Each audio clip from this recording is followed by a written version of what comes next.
a great pleasure to be with you today. I want to thank you for sharing Malcolm with us, and at least I could do today to fit in with him being away.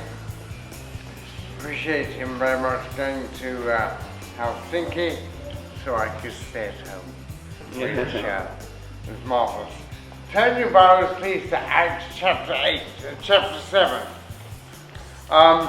Today we're going to talk about Moses, and Moses is well known for a lot of things. I wonder, what's the first thing you think of when you think of Moses? Think of Moses. The most humble man. There you are, yes, that's Numbers 12, somewhere there, yes, that's it, just, you caught me off guard. Excellent, yes. Anything else? You've got a bit of a temper. Temper, very good. That's a woman with her Bible. Clearly reads her Bible, yes, okay. Yeah, interesting how his character comes out. Any idea why he was like that? Any idea why he had a problem with his temper? Stammer. Speech problems like me, yes, yeah, maybe. Certainly a very emotional man. How many of us here are quite emotional? And how many of us are getting more emotional the older we get? I think that's quite normal. I think it's very healthy, actually. Moses was certainly somebody who had great ambitions, incredible goals, incredible visions, incredible plans, and things didn't seem to work out the way that he thought they were going to be. I wonder, do we relate to that a little bit? You know, he had such amazing plans we were going to see, and they just didn't happen the way he thought they were going to happen. God had amazing plans, but they weren't his route, if you like. Anything else you think of Moses? A very emotional person, yes. You do, that's one of the first things I think of. Yeah. I think of the burning bush, and I think of the Red Sea parting. Yeah. That's, just incredible things. We actually today are going to focus back on a passage which I think gives us tremendous insight into Moses' life. Because it's Stephen in Acts chapter 7, his final message before he's stoned, and he speaks here about Moses. We start in chapter 7, verse 20. It says, "At that time Moses was born, and he was no ordinary child. For 3 months he was cared for in his father's house. When he was placed outside, Pharaoh's daughter took him and brought him up as her own son. Moses was educated in all the wisdom of the Egyptians and was powerful in speech and action." What a start to a young person's life. When Moses was 40 years old, so this sort of fast forwards here, his childhood's gone by, he's a grown man, he decided to visit his fellow Israelites. He saw one of them being ill-treated by an Egyptian, so he went to his defense and avenged him by killing the Egyptian. Moses thought that his own people would realize that God was using him to rescue them, but they did not. The next day Moses came upon 2 Israelites who were fighting. He tried to reconcile them, saying, "Men, you are brothers. Why do you want to hurt each other?" But the man who was ill-treating the other pushed Moses aside and said, "Who made you ruler and judge over us? Do you want to kill me as you killed the Egyptian yesterday. When Moses heard this, he fled to Midian, where he settled as a foreigner and had 2 sons. Now, we know Moses has a temper. We know Moses is an emotional man. How do you think Moses is coping with what he's experiencing in life here?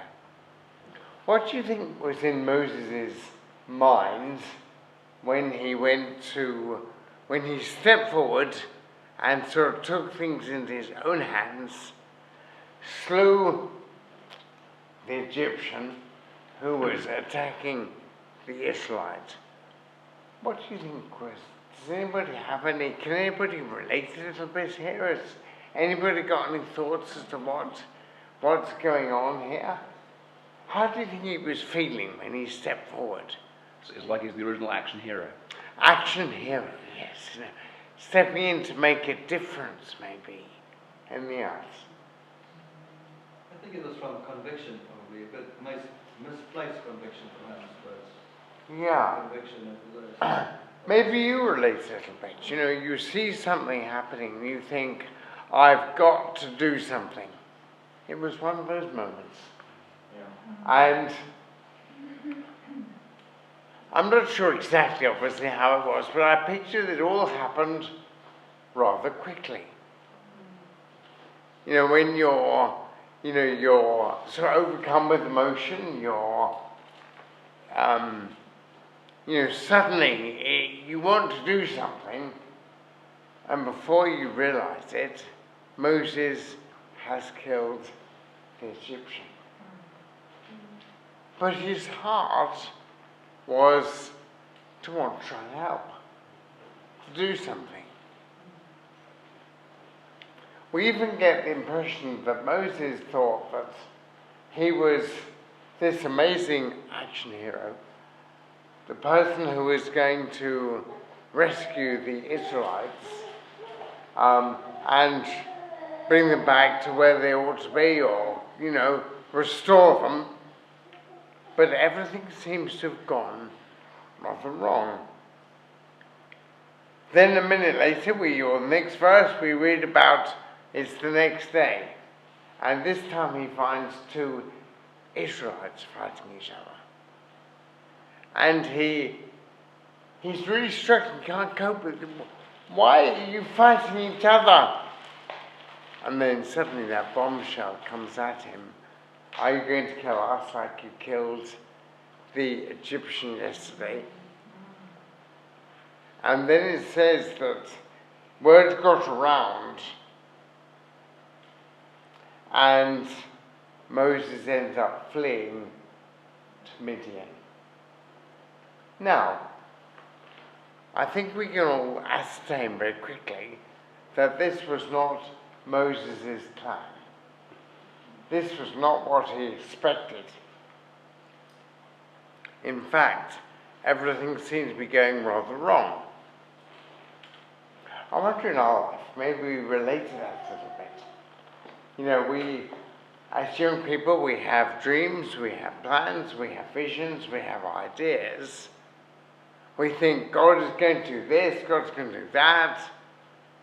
Maybe we get baptized as young people. I was 20 when I was baptized. And you think, God is really going to use me to do amazing things. Remember, we're talking about Moses. We're not talking about ourselves here. God is going to take me out of the bulrushes, raised in Pharaoh's household, educated with all the other Egyptians at the time, and he's going to use me to do amazing things. And suddenly, he's in Midian, fleeing for his life. Can anybody relate to that? Things aren't going the way that Moses planned for them to go. I wonder for myself, in what way do I relate? I think, I remember, anybody remember as a young Christian, and you really wanted somebody in particular to be a Christian? I was at school with a very special friend of mine called Jeremy, and he was head boy. I wasn't really good enough to be head boy. I was more dysfunctional, I think. But anyway, he was a very good friend, and my dream was that he would be a Christian. When I became a Christian, I thought, gosh, if I could just help Jeremy become a Christian, then my life would have meaning. It's what else could I want? And of course, it was wonderful years later to study the Bible with Jeremy and to be with him when he was baptized. And that was so exciting. But as exciting as that moment was, as devastating it was when he left and no longer wanted to be a Christian. Can you relate a little bit to that, maybe? A really, really special friend, a person you really wanted, I really wanted, my contemporary growing up. If only he could be a Christian. He becomes a Christian, and then my hopes are dashed. Those sorts of things, I think, help us to relate a little bit to what's going on with Moses right here. A sense of, an incredible expectation, incredible hope. And yet, that incredible hope is dashed. And things don't work out the way they should have worked. I remember another friend of mine, I had a very good friend from home. Jeremy was my best friend from school. My best friend from home was a fellow called Mark. He and I grew up playing Lego together. Did you play Lego? Yeah. We were real Lego monsters. We loved our childhood games, and we grew up together doing these sorts of things. And he was one of these people who could always get on with people. Did anybody like that here? I wasn't. I was the sort of person who I would look at someone and I would think, you don't like me, I don't like you, and that's just the way it is. Mark was really different than that. He's one of these people who could just befriend and get along and had an amazing sense of humor. So it was a real case of opposites attracting. And I remember him coming to church, and I was so excited about him coming to church. And we studied the Bible, he became a Christian, and I was so excited about Mark being a Christian. And also I had the amazing opportunity to study the Bible with his parents. And they both became Christians and joined the church. Wonderful, wonderful, wonderful moments. But they all three left. I share it just because maybe for us, we relate a little bit to Moses here. Incredible hopes, and those amazing hopes that things didn't work out the way that we hoped they would work out.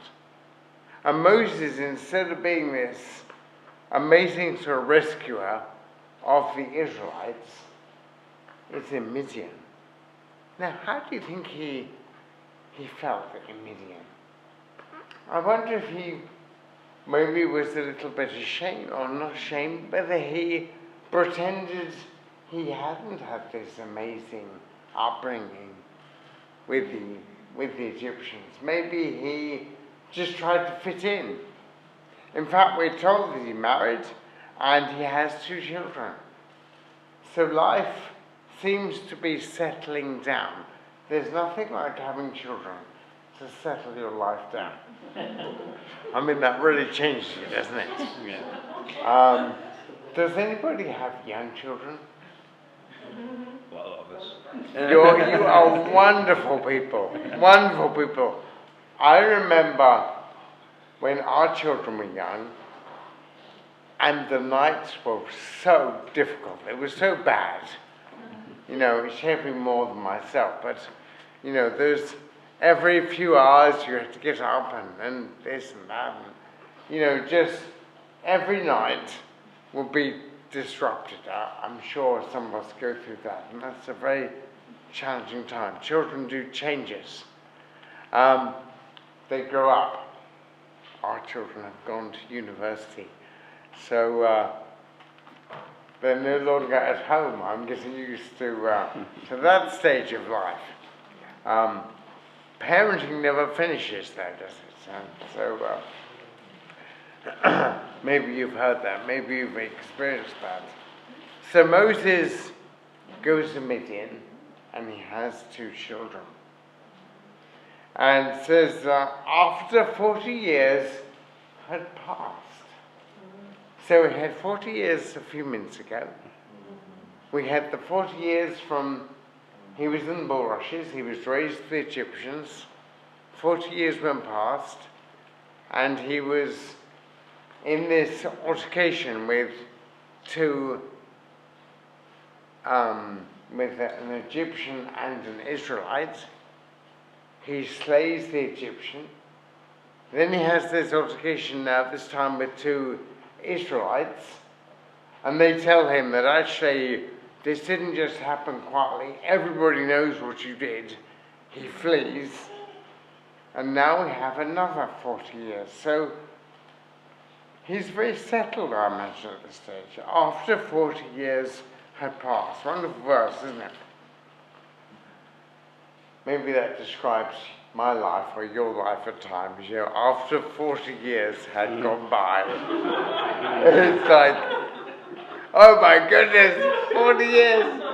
How many words? 1, 2, 3, 4, 5 words passed for 40 years of Moses' life.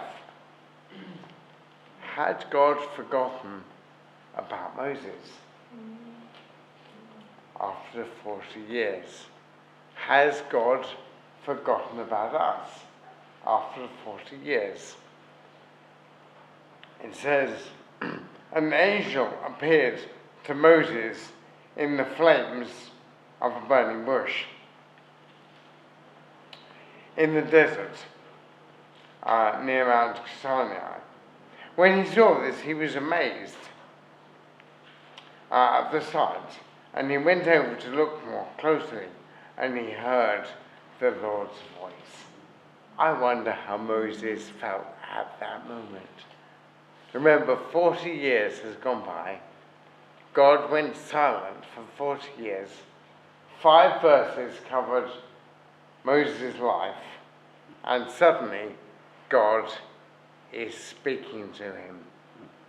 You know, I think that's a wonderful moment for me to capture there, because God hasn't forgotten about Moses. He feels, I'm sure, that where is God? Maybe he feels angry with God. God, don't you realize what I was trying to do? Imagine all those 40 years chewing over.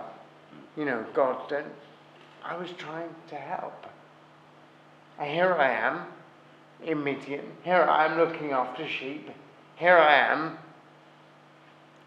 And Moses can be an enormous source of encouragement to us when we have times. And we all, as Christians, have times. All of us have times like this. I am the God of your fathers, the God of Abraham, Isaac, and Jacob. Moses trembled with fear and dare not look. Wonder what's going on in Moses' heart right here. Then the Lord said to him, take off your sandals. The place where you are standing is holy ground. I have indeed seen the oppression of my people in Egypt. I have heard their groaning and and to come down to set them free. Now come, I will send you back to Egypt. Can you imagine how Moses felt when he heard those words? I am sending you back. Moses, it's not over.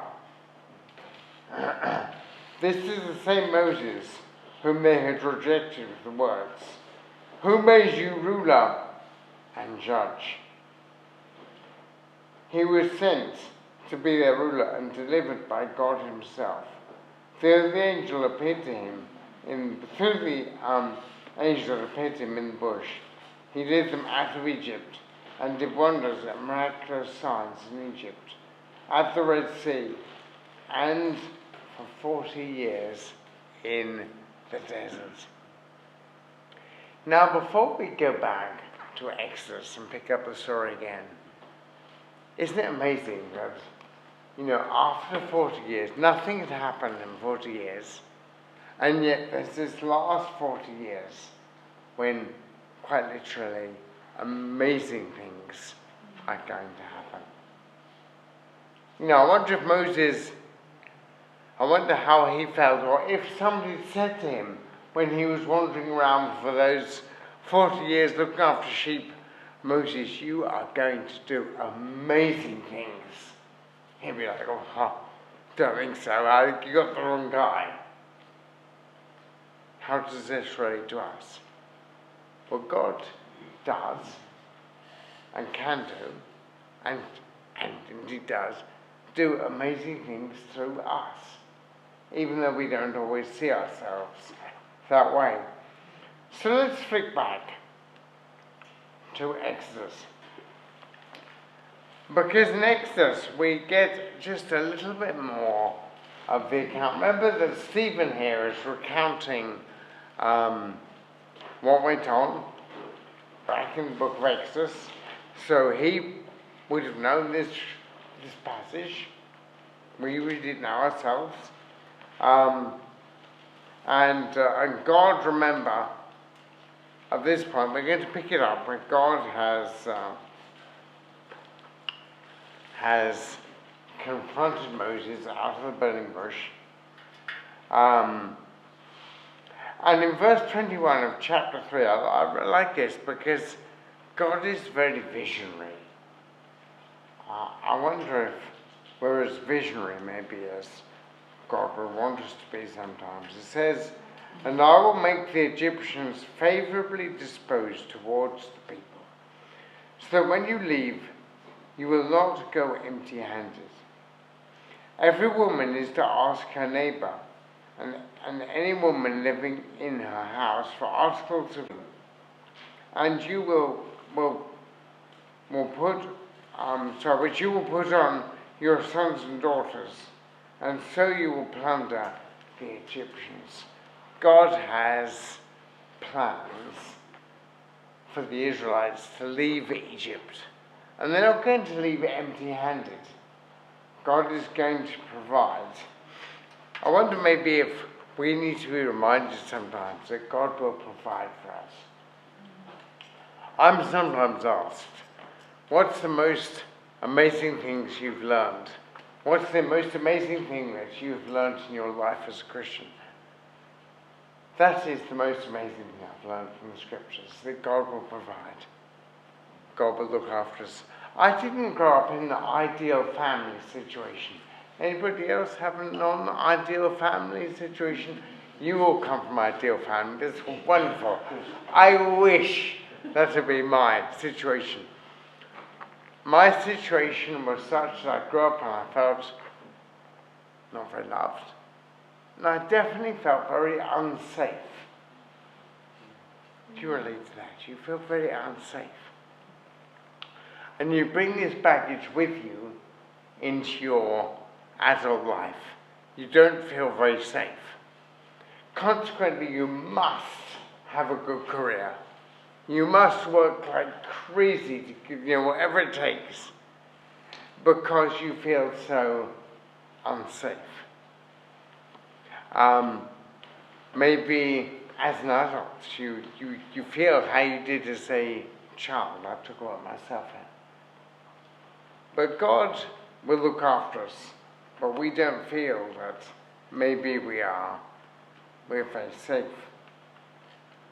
And so often as we go through our adult lives, we take our childhoods with us.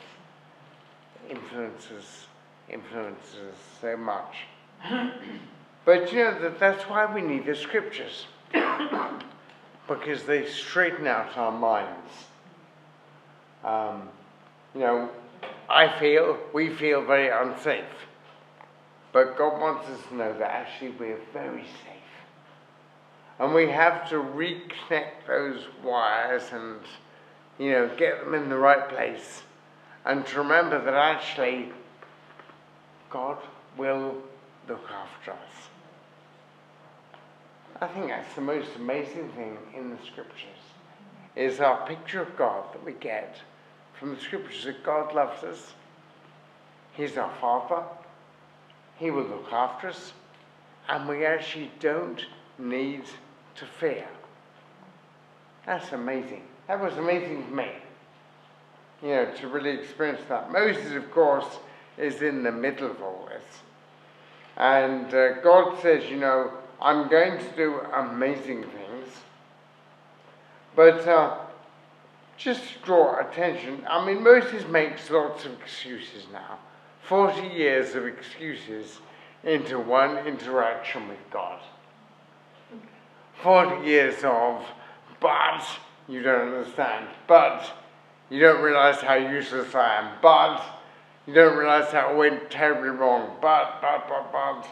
And then in chapter 4, one of my favorite scriptures in the Bible, it says in verse 13, but Moses said, "O Lord, please send someone else to do it."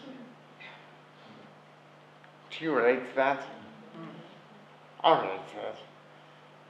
It's this feeling of, I tried so hard and an Egyptian got killed. I tried so hard and I ended up in Midian for 40 years. I tried so hard and it didn't work out the way I thought it was going to work out. But sometimes we allow the past, don't we, to stop us to look ahead and realize how amazing God's plans are for us. And let me encourage us all that, Moses here has sent somebody else. We're then told that God gets angry with Moses. He says, "Go, I've done enough trying to persuade you, just go, I'll be with you." And the rest of the book of Exodus is this incredible account of Moses confronting Pharaoh, Moses leading the Israelites out of Egypt onto the borders of Israel. Amazing account. Why is this recorded? It's recorded to help us. It's recorded to remind us that even though, the things we like to tell God about, this happened, God, it wasn't meant to be this way. Just the same that Moses felt that way. And maybe we find ourselves saying, please send somebody else. Not me. Send somebody else. But God still plans to do amazing things.